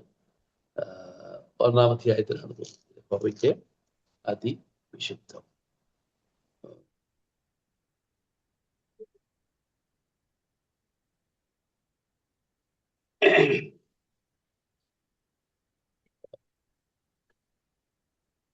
വാക്യം ഇവിടെ നമ്മൾ വായിച്ചു റെഫറൻസ് ചെയ്യാൻ പെട്ടെന്ന് കാണുന്നില്ല. ഇത് യഹോവയ്ക്ക് അതിവിശുദ്ധം. അത് കാണുമ്പോഴും ഞാനത് റെഫറൻസ് പറയാം. ഇപ്പോൾ നമുക്ക് ഭാഗം മുമ്പോട്ട് കൊണ്ടുപോകട്ടെ. ഇത് യഹോവയ്ക്ക് അതിവിശുദ്ധം എന്ന് ഒരു ഭാഗത്ത് നമ്മൾ വായിക്കുന്നുണ്ട്. അത് നമുക്ക് അതിനെ സംബന്ധിച്ച് നമ്മൾ ചിന്തിക്കുന്നത്, ഇത് യഹോവയ്ക്ക് അതിവിശുദ്ധം എന്ന് പറയുമ്പോൾ നമ്മുടെ കർത്താവ് വിശുദ്ധനായിരിക്കുന്നത് പോലെ ഞാനും നിങ്ങളും വിശുദ്ധരായിരിക്കണം എന്നുള്ളത് നമ്മുടെ കർത്താവ് നമ്മെ കുറിച്ച് ആഗ്രഹിക്കുകയാണ്. ഒരു ജീവിതത്തിൽ 1-ാം നാൾ മുതൽ എന്ന് പറഞ്ഞാൽ ആഴ്ചവട്ടത്തിന്റെ 1-ാം ദിവസം ആരാധന അർപ്പിക്കുന്ന ഒരു വ്യക്തി അടുത്ത ആഴ്ചവട്ടത്തിന്റെ 1-ാം നാൾ വരെയും അവര് ജീവിതകാലം മുഴുവൻ വിശുദ്ധരായിരിക്കണം എന്ന് തിരുവെഴുത്ത് നമ്മെ ഓർപ്പിക്കുകയാണ്. നമുക്കറിയാം, യെശയ്യാവ് സ്വർഗീയ ദർശനം കാണുന്ന രംഗം യെശയ്യാപ്രവചനം 6-ാം അധ്യായത്തിൽ നാം വായിക്കുന്നുണ്ട്. ഉസിയാ രാജാവ് മരിച്ച ആണ്ടിൽ ഉസിയാവ് ചെയ്ത കാര്യം നമുക്കറിയാം. ഉസിയാവ് ചെയ്തത് എന്താണ്? ഉസിയാവ് ചെയ്തത് ദൈവത്തിന്റെ പുരോഹിതന്മാർ മാത്രം അർപ്പിക്കേണ്ടതായ ആ ശുശ്രൂഷ ഉസിയാവ് ബലാത്കാരമായിട്ട് ചെയ്തു. പുരോഹിതന്മാർ തടഞ്ഞു. രാജാവാണല്ലോ ഉസിയാവ് രാജാവാണെങ്കിലും പുരോഹിതന്മാർ തടഞ്ഞു. രാജാവേ, ഉസിയാവേ, നിനക്കിത് വിഹിതമല്ല, ഇത് ചെയ്യരുത് എന്ന് പറഞ്ഞെങ്കിലും പുരോഹിതന്മാരുടെ വാക്ക് കേൾക്കാതെ രാജാവ് തന്നെ രാജാധികാരത്തിൽ ആ ശുശ്രൂഷ ചെയ്തതായിട്ട് നാം വായിക്കുന്നുണ്ട്. അപ്പോൾ തന്നെ സംഭവിച്ചത് ഉസിയാവിന്റെ നെറ്റിയിൽ കുഷ്ഠം പൊങ്ങി എന്നാണ്. ഉസിയാവിന്റെ നെറ്റിയിൽ കുഷ്ഠം പൊങ്ങി. ആ ഉസിയാവ് ജീവിതകാലം മുഴുവൻ കുഷ്ഠരോഗിയായിട്ട് തുടരേണ്ടി വന്നു. ദൈവത്തിന്റെ വ്യവസ്ഥകളെ ലംഘിച്ചുള്ള ജീവിതം, വിശുദ്ധിയോടുകൂടി അർപ്പിക്കേണ്ടതായ ആ ശുശ്രൂഷ, വ്യവസ്ഥ പ്രകാരം അർപ്പിക്കേണ്ടതായിരിക്കുന്ന ശുശ്രൂഷ വ്യവസ്ഥകൾ തെറ്റിച്ച് അത് ചെയ്തപ്പോൾ അതിന് അപ്പോൾ തന്നെ ശിക്ഷയുണ്ടായിരുന്നതായി. ഉസിയാവ് ജീവിതകാലം മുഴുവൻ അശുദ്ധനായി തീർന്നു. അവനൊരു പ്രത്യേക ശാലയിലേക്ക് മാറ്റി. അവന് ദൈവാലയത്തിൽ പോകാൻ കഴിയില്ലായിരുന്നു. അവൻ മറ്റുള്ളവരുമായിട്ടുള്ള സഹവാസമില്ലാത്ത അവസ്ഥയിലായിരുന്നു. അവൻ ജീവിതകാലം മുഴുവൻ ആ കുഷ്ഠരോഗിയെ സംബന്ധിച്ച് നമ്മൾ വായിക്കുന്നത് പോലെ അവന്റെ തല മൂടാതിരിക്കുകയും അധരം മൂടുകയും അശുദ്ധനെന്ന് വിളിച്ചു പറയുകയും ചെയ്യണമായിരുന്നു. അവന്റെ പാർപ്പ് തനിച്ചായിരിക്കണം. ദൈവാലയത്തിൽ പ്രവേശനമില്ല. ഒരു കുഷ്ഠരോഗിയുടെ അവസ്ഥ ഏകാന്തതയുടെ തടവറയിൽ ആരുമായി സഹവാസമില്ലാതെ മരണം വരെയും ആ വ്യക്തി കഴിയേണ്ടതായ സാഹചര്യം. ദൈവത്തിന്റെ സന്നിധിയിൽ നാം അർപ്പിക്കുന്ന ശുശ്രൂഷകൾ എത്രമാത്രം വിശുദ്ധിയോടും എത്രമാത്രം ഉത്തരവാദിത്വത്തോടും കൂടെ ചെയ്യേണ്ടതാണ് എന്നുള്ളത് തിരുവെഴുത്ത് നമ്മെ ഓർപ്പിക്കുക. മാത്രമല്ല, ഈ യാഗത്തെ സംബന്ധിച്ച് അതിന്റെ നിർദ്ദേശം എന്നുള്ള നിലയിൽ ഒടുവിലായി നമുക്ക് ചിന്തിക്കുവാനായിട്ട് കഴിയുന്ന മറ്റൊരു കാര്യം, പുറപ്പാട് പുസ്തകം 29-ാം അധ്യായം അതിന്റെ 38 മുതൽ 42 വരെയുള്ള വാക്യങ്ങളിൽ നമുക്ക് അവിടെ ഒരു വ്യവസ്ഥ കാണുവാനായിട്ട് സാധിക്കുന്നുണ്ട്. ഈ ഭാഗത്ത് നമ്മൾ വായിച്ച സ്ഥലത്തും വായിച്ച ഭാഗത്തും അത് പറയുന്നുണ്ട്. എന്നാൽ അവിടെ അല്പം കൂടെ വിശദമായിട്ട് ആ കാര്യങ്ങള് നമുക്ക് കാണാനായിട്ട് സാധിക്കുന്നുണ്ട്. പുറപ്പാട് പുസ്തകം 29-ാം അധ്യായം 38 മുതൽ 42 വരെയുള്ള വാക്യങ്ങൾ നമുക്കൊന്ന് വായിച്ചു കേൾക്കാം. Exodus chapter 29 verse 38 to 42. യാഗപീഠത്തിന്മേൽ അർപ്പിക്കേണ്ടത് എന്തെന്നാൽ, ദിവസം തോറും നിരന്തരം 1 വയസ്സ് പ്രായമുള്ള 2 ആട്ടിൻകുട്ടി, ഒരു ആട്ടിൻകുട്ടിയെ രാവിലെ അർപ്പിക്കണം, മറ്റേ ആട്ടിൻകുട്ടിയെ വൈകുന്നേരത്ത് അർപ്പിക്കണം. ഇടിച്ചെടുത്ത കാൽഹിൻ എണ്ണ, പകർന്നിരിക്കുന്ന ഒരു ഇടങ്ങഴി നേരിയ മാവും പാനീയയാഗവുമായി കാൽഹിൻ വീഞ്ഞും ആട്ടിൻകുട്ടിയോടുകൂടെ അർപ്പിക്കണം.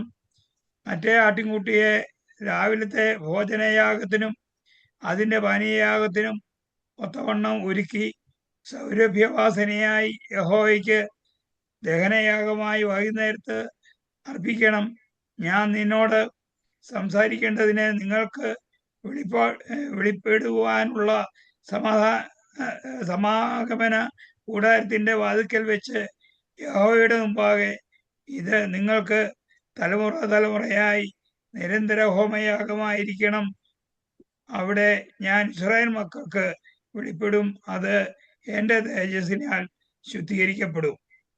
ഓക്കെ, അപ്പോ ഇവിടെ യാഗത്തോടുള്ള ബന്ധത്തിൽ, ഈ ഹോമയാഗത്തോടുള്ള ബന്ധത്തിൽ പറഞ്ഞിരിക്കുന്നത് ഇത് നിരന്തര ഹോമയാഗമാണ് എന്നുള്ളതാണ് നാം മനസ്സിലാക്കുന്നത്. നിരന്തര ഹോമയാഗം, അതായത് നാം ലേവ്യ പുസ്തകം 6-ാം അധ്യായത്തിന്റെ 8 മുതലുള്ള വാക്യങ്ങൾ ഇതിന്റെ പ്രമാണത്തെ കുറിച്ച് നാം വായിക്കുകയുണ്ടായി. ഹോമയാഗത്തിന്റെ പ്രമാണമാവിത്: ഹോമയാഗം രാത്രി മുഴുവനും ഉഷസ് വരെ യാഗപീഠത്തിന്മേലുള്ള വിറകിന്മേൽ ഇരിക്കുകയും യാഗപീഠത്തിലെ തീ അതിനാൽ കത്തിക്കൊണ്ടിരിക്കുകയും വേണം. പുരോഹിതൻ പഞ്ഞിനൂൽ കൊണ്ടുള്ള അങ്കി ധരിച്ച് പഞ്ഞിനൂൽ കൊണ്ടുള്ള കാൽച്ചട്ടയാൽ തന്റെ നഗ്നത മറച്ചുകൊണ്ട് യാഗപീഠത്തിന്മേൽ ഹോമയാഗം ദഹിച്ചുണ്ടായ വെണ്ണീർ എടുത്ത് യാഗപീഠത്തിന്മേൽ ഒരു വശത്ത് ഇടണം. ഇവിടെ ഈ യാഗത്തെ സംബന്ധിച്ചോളം, ഹോമയാഗത്തെ സംബന്ധിച്ച് പറഞ്ഞിരിക്കുന്നത് അത് നിരന്തര ഹോമയാഗമാണ്. 2 ആട്ടിൻകുട്ടിയെ വേർതിരിച്ചിരിക്കുക. ഈ 2 ആട്ടിൻകുട്ടിയെ വേർതിരിച്ചിട്ട് ഒന്നിനെ രാവിലെയും മറ്റൊന്നിനെ വൈകിട്ടും യാഗം അർപ്പിക്കുകയാണ്. രാവിലെയും വൈകിട്ടുമുള്ള നിരന്തര ഹോമയാഗം. ഇത് എന്താണ് വ്യക്തമാക്കുന്നത്? കർത്താവിന്റെ കാൽവരി യാഗത്തോടുള്ള ബന്ധത്തിൽ നാം ചിന്തിക്കുമ്പോൾ നമ്മുടെ കർത്താവായ യേശുവിനെ ക്രൂശിലേറ്റിയ ആ സമയം എന്ന് പറയുന്നത് രാവിലെ ഏതാണ്ട് 9 മണി സമയമാണ്. യഹൂദന്മാരുടെ സമയം നമ്മൾ പരിശോധിച്ച് നോക്കിയാൽ നമ്മുടെ കർത്താവിന്റെ കാൽവരിയിലെ മരണം, ആ ക്രൂശിൽ കിടന്ന സമയം എന്ന് പറയുന്നത് 6 മണിക്കൂറാണ്. ഈ 6 മണിക്കൂർ സമയം നമ്മുടെ കർത്താവായ യേശു ക്രിസ്തുവിന്റെ രഹസ്യവ്യഥയെയും പരസ്യവ്യഥയെയും നമുക്ക് ചിന്തിക്കുവാനായിട്ട് സാധിക്കും. അപ്പോൾ രാവിലെ ഉള്ള യാഗം എന്ന് പറയുന്നത് രാവിലെ 9 മണിക്കാണ്, വൈകിട്ട് 3 മണിക്കാണ്. രാവിലെ 9 മണിക്കും നമ്മുടെ സമയമാണ് കേട്ടോ. രാവിലെ 9 മണിക്കും വൈകിട്ട് 3 മണിക്കും 2 ആട്ടിൻകുട്ടികളെ വേർതിരിച്ച് ഈ യാഗം ഇങ്ങനെ നിരന്തരം നിർവഹിക്കപ്പെട്ടുകൊണ്ടിരിക്കുകയാണ്. യാഗപീഠത്തിലെ അഗ്നി കെട്ടുപോകാതെ വണ്ണം നിരന്തര ഹോമയാഗമായി അർപ്പിക്കപ്പെട്ടുകൊണ്ടിരിക്കുകയാണ്. ഇത് ഒരു സാദൃശ്യം വഹിക്കുന്നത് എന്താണെന്നറിയാമോ? നമ്മുടെ കർത്താവിന്റെ കാൽവരി മരണം. കാൽവരി മരണത്തിലെ ആദ്യത്തെ 3 മണിക്കൂർ എന്ന് പറയുന്നത് പരസ്യമായിട്ട് കർത്താവ് അനുഭവിച്ച വേദനയാണ്. ആ ക്രൂശിൽ കഷ്ടം അനുഭവിക്കുന്ന കാഴ്ച നമുക്ക് അവിടെ പരസ്യമായിട്ട് എല്ലാവർക്കും കാണാം. കാണുന്നവർ മുഖം മറച്ചു എന്ന് മാത്രമല്ല, ക്രൂശോട് ചേർന്ന് ക്രൂശിന് അരികെ നിന്ന ചില പ്രിയപ്പെട്ടവരുണ്ട്. അത് മാത്രമല്ല, കർത്താവ് ക്രൂശിൽ വെച്ച് ഉച്ചരിച്ച തിരുവായ്മൊഴികള് 7 തിരുവായ്മൊഴികളുണ്ട്. ഈ തിരുവായ്മൊഴികളൊക്കെ പരസ്യമായിട്ടുള്ള ആ സന്ദർഭത്തില് പറഞ്ഞത് നമുക്ക് ഓർക്കുവാനായിട്ട് സാധിക്കും. ക്രൂശിൽ കിടക്കുന്ന കള്ളൻ, 2 കള്ളന്മാര്, ഒരുവൻ കർത്താവിനെ അവിടെ ക്രൂശിൽ വെച്ച് തള്ളി പറയുന്നു, മറ്റൊരു കർത്താവിനെ അംഗീകരിക്കുന്നു. നീ നാമോ ന്യായമായിട്ട് ശിക്ഷ അനുഭവിക്കുന്നു, ഇവനോ അരുതാത്തൊന്നും ചെയ്തിട്ടില്ല. യേശുവേ, നീ രാജ്യത്വം പ്രാപിച്ചു വരുമ്പോൾ എന്നെ ഓർത്തുകൊള്ളണമേ എന്ന് പറയുന്നു. കർത്താവ് കള്ളനോട് പറയുന്നു, നീ ഇന്ന് എന്നോടുകൂടെ പരദീസിലിരിക്കും. അത് മാത്രമല്ല, പിതാവേ, ഇവർ ചെയ്യുന്നത് ഇന്ന് എന്നറിയായിക്കൊണ്ട് ഇവരോട് ക്ഷമിക്കണമേ എന്ന് പറയുന്നുണ്ട്. അത് മാത്രമല്ല, യോഹന്നാനോട് യേശുവിന്റെ അമ്മയായ മറിയോടും പറയുന്ന വാക്കുകൾ നമുക്ക് ഓർക്കാൻ കഴിയുന്നുണ്ട്. യോഹന്നാനെ, ഇതാ നിന്റെ അമ്മ. മറിയോട് അമ്മയായ മറിയോട് ഇങ്ങനെ പറയുന്നു, ഇതാ നിന്റെ മകൻ എന്ന് പറയുന്നു. ഇങ്ങനെയുള്ള കാര്യങ്ങളൊക്കെ അവിടെ ക്രൂശില് കർത്താവ് കഷ്ടാനുഭവങ്ങൾ അനുഭവിച്ചുകൊണ്ടിരിക്കുന്നതിന്റെ പരസ്യ വ്യഥയോടുള്ള ബന്ധത്തിൽ നമുക്ക് കാണാൻ കഴിയുന്നുണ്ട്. എന്നാൽ 6-ാം മണി നേരം മുതൽ 9-ാം മണി നേരം വരെ ദേശത്തെല്ലാം ഇരുട്ടുണ്ടായി. അന്ധകാരത്തിന്റെ മണിക്കൂറുകൾ 6-ാം മണി നേരം മുതൽ 9-ാം മണി നേരം വരെ എന്ന് പറഞ്ഞാൽ, രാവിലെ 9 മണിക്ക് കർത്താവിനെ ക്രൂശിലേറ്റിയെങ്കിൽ നമ്മുടെ സമയമനുസരിച്ച് 12 മണി വരെ കർത്താവിന്റെ പരസ്യവ്യഥയാണ്. എന്നാൽ 12 മണി മുതൽ 3 മണി വരെയുള്ള സമയം വീണ്ടും അടുത്ത 3 മണിക്കൂർ. അതാണ് യഹൂദന്മാരുടെ 12 മണി എന്ന് പറയുന്നത്. യഹൂദന്മാരുടെ 6 മണി എന്ന് പറയുന്നത് നമ്മുടെ 12-ാം മണി സമയമാണ്, നട്ടുച്ച സമയമാണ്. 12 മണി മുതൽ 3 മണി വരെ രാവിലെയുള്ള ആ പ്രഭാതയാഗത്തിന്റെ സമയത്തും വൈകുന്നേരമുള്ള ആ സന്ധ്യായാഗത്തിന്റെ സമയത്തും നമ്മുടെ കർത്താവിനെ നമുക്ക് ക്രൂശിൽ കാണുവാനായിട്ട് സാധിക്കും. അപ്പോൾ 2 ആട്ടിൻകുട്ടികളെ വേർതിരിച്ച് രാവിലെയും വൈകുന്നേരം വൈകുന്നേരവും നിരന്തര ഹോമയാഗമായി ഈ യാഗം തുടർന്നുകൊണ്ടിരിക്കുകയാണ്. നമ്മുടെ കർത്താവ് കാൽവരിയിലെ ക്രൂശിൽ അനുഭവിച്ച വ്യഥകൾ, അത് രഹസ്യമായിട്ടും പരസ്യമായിട്ടുമുള്ള വ്യഥകൾ. ആ അന്ധകാരത്തിന്റെ മണിക്കൂറുകളിലാണ് കർത്താവ് ഉറക്ക നിലവിളിച്ചത്, എലോഹി എലോഹി ലമ്മാ ശബക്താനി, എന്റെ ദൈവമേ നീ എന്നെ കൈവിട്ടത്. ഈ നിലയിൽ ആ നിരന്തര ഹോമയാഗമായിട്ട് അത് അർപ്പിക്കണം. ഹോമയാഗത്തിന്റെ പ്രമാണം, ഹോമയാഗത്തിന്റെ വ്യവസ്ഥകൾ, ഹോമയാഗത്തെ കുറിച്ചുള്ള നിർദ്ദേശങ്ങൾ, ഈ നിലയിൽ നമുക്ക് ഹോമയാഗത്തെ കുറിച്ച് ചിന്തിക്കുവാനായിട്ട് സാധിക്കും. ഇങ്ങനെ നമ്മുടെ കർത്താവായ യേശു ക്രിസ്തുവിന്റെ കാൽവരി മരണത്തിന് ഒരു സമ്പൂർണ്ണ ചിത്രമായി മാറ്റപ്പെടത്തക്ക നിലയിൽ ഹോമയാഗമായിട്ട് അർപ്പിക്കപ്പെട്ട, ദഹനയാഗമായി, ഹനനയാഗമായി ആ തീയിൽ സമ്പൂർണ്ണ ദഹിച്ച ആ യാഗത്തിന്റെ ഓർമ്മയാണ് ഒരു ദൈവപൈതലിനെ സംബന്ധിച്ചിടത്തോളം നമ്മുടെ ക്രിസ്തീയ ജീവിതം സമ്പുഷ്ടമാക്കുന്നത്. ഇന്ന് അനേക വിശ്വാസികളാണ് എന്ന് പറയുമെങ്കിലും, രക്ഷിക്കപ്പെട്ടു അല്ലെങ്കിൽ സ്നാനപ്പെട്ടു എന്ന് പറയുമെങ്കിലും നാമമാത്രമായിട്ടുള്ളൊരു ക്രിസ്തീയ ജീവിതം മാത്രമാണ് ഇന്ന് നയിക്കുന്നത് എന്ന് പറയാതിരിക്കാനായിട്ട് കഴിയും. നമുക്കറിയാം, നമ്മുടെ കർത്താവിനെ സ്നേഹിക്കുന്ന ഒരു വ്യക്തി, യഥാർത്ഥമായി ആ യാഗാഗ്നി ഹൃദയത്തിൽ കത്തിക്കൊണ്ടിരിക്കുന്ന ഒരു വ്യക്തിക്ക് ഈ കർത്താവിനെ സ്നേഹിക്കാതിരിക്കാനായിട്ട് കഴിയില്ല. അപ്പോസ്തലനായ പൗലോസ് പറഞ്ഞത് നമുക്ക് ഓർമ്മയുണ്ട്, എന്നെ ഈ ദൈവസ്നേഹത്തിൽ നിന്ന് അകറ്റിക്കളയുവാൻ ഒരു ശക്തിക്കും സാധ്യമല്ല. ഈ ദൈവസ്നേഹത്തിൽ തന്നെ അകറ്റുവാൻ ഒരുപക്ഷെ കഷ്ടതകൾ, അതുപോലുള്ളതായിരിക്കുന്ന ഉപദ്രവങ്ങൾ, പീഡകൾ ഒക്കെ ഒരുപക്ഷെ ഈ ദൈവസ്നേഹത്തിൽ നിന്ന് അകറ്റുവാൻ ഒരുപക്ഷെ പ്രേരകമായി തീർന്നാലും അപ്പോസ്തലനായ പൗലോസ് റോമാലേഖനത്തിൽ 8-ാം അധ്യായം അതിന്റെ ഒടുവിലത്തെ ഭാഗത്തേക്ക് വരുമ്പോൾ പറയുന്നത്, എന്നെ ഈ ദൈവസ്നേഹത്തിൽ നിന്ന് അകറ്റുവാൻ ഇപ്പോഴുള്ളതിനോ വരുവാനുള്ളതിനോ ഉയരത്തിനോ ആഴത്തിനോ ജീവനോ മരണമോ എന്തെല്ലാം വന്നാൽ ഈ ദൈവസ്നേഹത്തിൽ നിന്ന് എന്നെ അകറ്റിക്കളയുവാൻ ഒരു ശക്തിക്കും സാധ്യമല്ല എന്ന് ഞാൻ ഉറച്ചിരിക്കുന്നു. ദൈവസ്നേഹം നമ്മുടെ ഹൃദയത്തിൽ നിറയുമ്പോൾ, ആ കാൽവരിയിലെ ക്രൂശിലെ ആ അഗ്നി, ആ യാഗത്തോട് നാം നമ്മെ തന്നെ ഏകീഭവിക്കുമ്പോൾ, അതാണ് അപ്പോസ്തലനായ പൗലോസ്, ഞാൻ ക്രിസ്തുവിനോടുകൂടെ ക്രൂശിക്കപ്പെട്ടു, ജീവിക്കുന്നത് ഞാനല്ല ക്രിസ്തുവത്രേ എന്നിൽ ജീവിക്കുന്നു. അങ്ങനെ ക്രിസ്തുവിനോടുകൂടെ ക്രൂശിക്കപ്പെട്ട ഒരു ദൈവപൈതലിന് വിജയകരമായ ക്രിസ്തു ജീവിതം നയിക്കുവാനായിട്ട് സാധിക്കും. നിങ്ങളുടെ ശരീരങ്ങളെ ജീവനും വിശുദ്ധിയും ദൈവത്തിന് പ്രസാദവും യാഗമായിട്ട് സമർപ്പിക്കുന്ന വചനപ്രകാരം നമ്മുടെ ശരീരങ്ങളെ ദൈവത്തിനായി സമർപ്പിച്ചുകൊണ്ട് വിജയകരമായ ക്രിസ്തു ജീവിതം നയിക്കുവാൻ കഴിയും. ആ നിലയിൽ ഹോമയാഗത്തെ കുറിച്ചുള്ള പഠനം നമ്മുടെ ആത്മീയ ജീവിതത്തിന് ഒരു മുതൽക്കൂട്ടായി തീരട്ടെ. നമ്മുടെ ക്രിസ്തീയ ജീവിതം ധന്യമായി തീരട്ടെ. നമ്മുടെ രഹസ്യ ജീവിതവും പരസ്യ ജീവിതവും കർത്താവിന് പ്രസാദകരമായി തീരട്ടെ. നമുക്കറിയാം, നമ്മുടെ രഹസ്യ ജീവിതം ആരും കാണുന്നില്ലായിരിക്കാം. നമ്മുടെ രഹസ്യ ജീവിതം നാമും ദൈവവുമായിട്ട് മാത്രം ബന്ധപ്പെടുന്ന ഒരു ജീവിതമാണ് നമ്മുടെ രഹസ്യ ജീവിതം. എന്നാൽ രഹസ്യ ജീവിതം നമ്മുടെ ഹൃദയങ്ങളെയും ഉൾഭൂകളെയും ആരാഞ്ഞറിയുന്ന ഒരു ദൈവമുണ്ട്. ഹൃദയത്തിന്റെ ചിന്തനങ്ങളെയും ഭാവങ്ങളെയും എല്ലാം അറിയുന്ന ഒരു ദൈവമുണ്ട്. സകലവും ദൈവത്തിന്റെ സന്നിധിയിൽ നഗ്നവും വളർന്നതുമായി കിടക്കുന്നതാണ് വായിക്കുന്നത്. അന്തരീന്ദ്രിയങ്ങളെ ശോധന ചെയ്യുന്ന കർത്താവിന്റെ സന്നിധിയില് നമ്മുടെ രഹസ്യ ജീവിതം എങ്ങനെ ഇരിക്കുന്നു? മറ്റുള്ളവരുടെ മുമ്പിൽ ഒരു പക്ഷേ ഭക്തനായി അഭിനയിക്കുവാൻ നമുക്ക് കഴിഞ്ഞു എന്നേക്കാം. എന്നാൽ രഹസ്യ ജീവിതത്തിൽ പാപത്തിൽ തുടരുന്ന അനവധി വിശ്വാസികളെ കാണുവാനായിട്ട് സാധിക്കും. ഈ പാപത്തിൽ തുടർന്നുകൊണ്ട് തന്നെ ആത്മീയ ശുശ്രൂഷകൾ ചെയ്യുന്നവരുണ്ട്. പാപത്തിൽ തുടർന്നുകൊണ്ട് തന്നെ തങ്ങൾ ക്രിസ്ത്യാനികളാണ്, ദൈവമക്കളാണെന്ന് അഭിമാനിക്കുന്നവരുണ്ട്.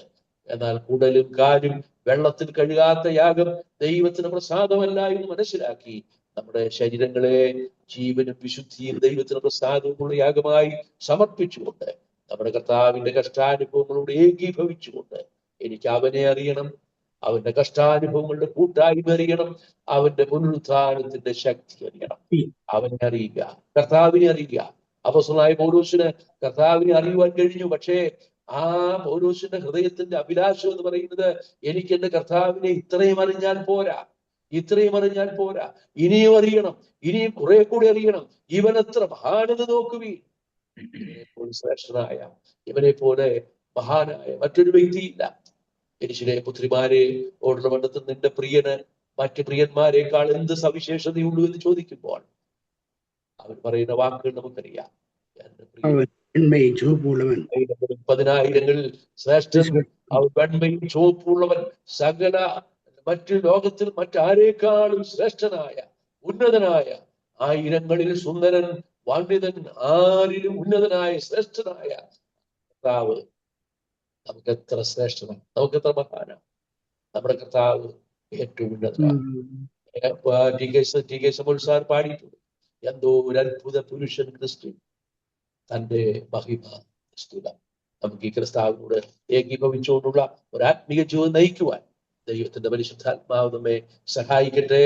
ആ യാഗാഗ്നി നമ്മിൽ ഒട്ടും അണഞ്ഞു പോകാതെ അത് നിരന്തരം കത്തിക്കൊണ്ടിരിക്കുന്ന ഒരു ഹോമയാഗമായി പരിഗണിക്കുവാൻ ദൈവത്തിന്റെ ആത്മാവി ചിന്തകളാൽ നമ്മെ സഹായിക്കട്ടെ. കർത്താവിനോട് താമസിച്ചാൽ നമുക്ക് അടുത്ത ആഴ്ച ബോധനയാഗത്തെ സംബന്ധിച്ചുള്ള വ്യവസ്ഥകളും നിർദ്ദേശങ്ങളും ചിന്തിക്കുവാനായിട്ട് സാധിക്കും.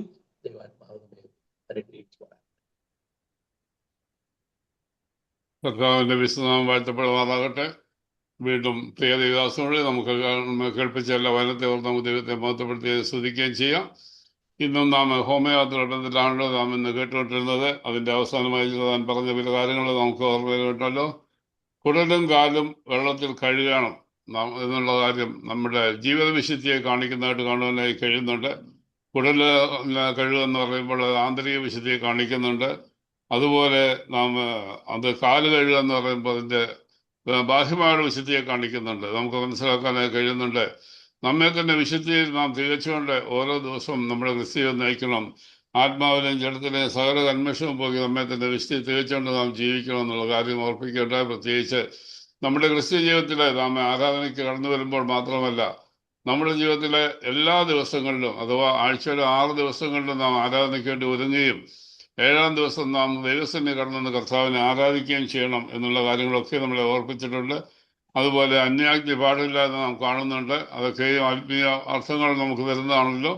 അങ്ങനെ നമ്മളെ കേൾപ്പിച്ച എല്ലാ വചനത്തെയും ദൈവത്തെ മഹത്വപ്പെടുത്തി സ്തുതിക്കുകയും ചെയ്യാം.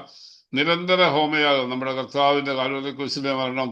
6 മണിക്കൂർ നേരം കർത്താവ് കാൽവരിക്രൂശിൽ നിന്ന് കിടന്ന കാര്യമൊക്കെ നമ്മളെ ഓർപ്പിക്കുകയുണ്ടായി. കേട്ട എല്ലാ വചനത്തെ ഓർത്ത് നമുക്ക് ദൈവത്തെ മഹത്വപ്പെടുത്തി സ്തുതിക്കുകയും ചെയ്യാം. ഇപ്പോൾ ജോണിച്ചാൻ പ്രാർത്ഥിച്ച് നമ്മുടെ ഇന്നത്തെ മീറ്റിംഗ് അവസാനിപ്പിക്കുന്നതായിരിക്കും. കേൾക്കാമോ? കേൾക്കാം, കുഴപ്പമില്ല. സ്വർഗീയ പിതാവേ, ഈ പ്രാവശ്യം അടുത്ത് വരുവാൻ ഞങ്ങളെ സഹായിച്ച ദൈവകൃപയ്ക്കായിട്ട് സ്തോത്രം ചെയ്യുന്നു. യാഗത്തെക്കുറിച്ചും അതിന്റെ വ്യവസ്ഥകളെക്കുറിച്ചും അതിന്റെ മറ്റ് പൂർണ്ണമായ കാര്യങ്ങളെക്കുറിച്ചൊക്കെ ഞങ്ങൾ പഠിക്കുവാനായിട്ട് നിങ്ങളെ സഹായിച്ചു കർത്താവേ. അതിനുവേണ്ടി പ്രിയ കറിയായ അവിടുന്ന് സാന്ത്വക്രിയയോട് അവിടെ ധൈര്യപ്പെട്ടത് കൊണ്ട് നിങ്ങളുടെ സ്തോത്രം ചെയ്യുന്നു കർത്താവെ. സ്വമേധനയാകവും മറ്റു സഹായങ്ങളൊക്കെയും സമ്പൂർണമായി ദൈവസന്നിധിയിൽ സമർപ്പിക്കുന്നതായി തീരുമാനിടയാക്കണമേ കർത്താവെ. ഒട്ടും ശേഷിക്കാതെ അതിൻ്റെ കാലം അതിൻ്റെ ഉടലൊക്കെ ദയിപ്പിക്കുവാൻ അതിൻ്റെ ചാരം സ്ഥലത്തിടുവാനായിട്ടൊക്കെ ഞങ്ങളെ അതിൽ നിന്ന് പഠിച്ച പാഠങ്ങളൊക്കെ ഞങ്ങളുടെ ജീവിതം പ്രായോഗികമാക്കുവാനും വരും ദിവസങ്ങൾ കർത്താവെ അവിടുത്തെ പ്രസാദയുടെ യാഗമായി തീരുവാനായിട്ട് പ്രസാദയുടെ യാഗമായി തീരുവാൻ ഞങ്ങളെ സഹായിക്കണേ പ്രാർത്ഥിക്കുമോ. ഞങ്ങളുടെ ജീവിതത്തിലെ കർത്താവെ എല്ലാ കാര്യങ്ങളിലും ദൈവത്തെ മഹത്വപ്പെടുത്തുവാൻ സഹായിക്കണമേ കർത്താവ്. അവിടെ ഞങ്ങൾക്ക് വേണ്ടി കരുത കർത്താവാകിയാൽ നന്ദിയോടെ സ്തോത്രം ചെയ്യുന്നു. ഈ രാത്രിയിലെ കർത്താവെ ഞങ്ങൾക്ക് ഒരു പ്രാവശ്യം കൂടി ഞങ്ങളെ തന്നെ ചോദ്യം ചെയ്യുവാൻ അവസരത്തിനായിട്ട് സ്തോത്രം. ദിവസങ്ങളിൽ കർത്താവ് ഞങ്ങളെ വിശുദ്ധ ജീവിതം നയിപ്പാനായിട്ട് ഈ പ്രിയമുള്ള ജീവിതം നയിപ്പാനായിട്ട് ഞങ്ങൾ ഇടയാക്കണമെന്ന് പ്രാർത്ഥിക്കുന്നു. എല്ലാ നന്മകൾക്കായിട്ട് നന്ദിയോടെ സ്തോത്രം കർത്താവെ. ഈ രാത്രികാലം കൂടുതൽ എല്ലാ പ്രിയപ്പെട്ടവർക്കായിട്ട് സ്തോത്രം ചെയ്യുന്നു. പ്രിയപ്പെട്ടവരെ അനുഗ്രഹിക്കണം, സഹായിക്കണം കർത്താവ്. ഞങ്ങൾക്ക് വചനങ്ങൾ ഞങ്ങൾക്ക് ആർക്കും ശിക്ഷാവിധി കാരണമായി തീരാതെ എല്ലാവർക്കും അനുഗ്രഹത്തിനും കർത്താവ് ആത്മീയ ഘോഷത്തിനും കാരണമായി തീരട്ടെയെന്ന് പ്രാർത്ഥിക്കുന്നു. ജനം പഠിപ്പിച്ചതിന് പകരം ഓർത്ത് പ്രാർത്ഥിക്കുന്നു. സഹായ കുടുംബമായി അനുഗ്രഹിക്കണമെന്ന് പ്രത്യേകം പ്രാർത്ഥിക്കുന്നത്. ഈ രാത്രികാലം കർത്താവെ ഞങ്ങൾ പിരിഞ്ഞു പോകട്ടെ, അടുത്ത കൃപ ധാരാളമായി പറഞ്ഞ് പ്രാർത്ഥിക്കുന്നു. ഇവിടെ എല്ലാ പ്രിയപ്പെട്ടവർക്കായിട്ടും സ്തോത്രം ചെയ്യുന്നു. എല്ലാ നന്മകൾക്കായിട്ടും സ്തോത്രം. കർത്താവ് യേശു ക്രിസ്തുവിന്റെ അതിപരിശുദ്ധ നാമത്തിൽ കേൾക്കണമേ. സ്വർഗീയ നല്ല പിതാവേ, ആമേൻ. കർത്താവുമായ യേശു ക്രിസ്തുവിന്റെ പിതാവാ ദൈവത്തിന്റെ സ്നേഹവും പരിശുദ്ധമായ കൂട്ടായ്മയും കാവലും നമ്മോടും പ്രാർത്ഥിച്ച എല്ലാ വിഷയങ്ങളുടെ മേലും ആവശ്യങ്ങളോടും നാം പഠിച്ച വചനത്തോടും മകനോടും ഇപ്പോഴും എന്നേക്കും ഉണ്ടായിരിക്കുമാറാകണമേ. ആമേൻ. ആമേൻ. സ്തോത്രം.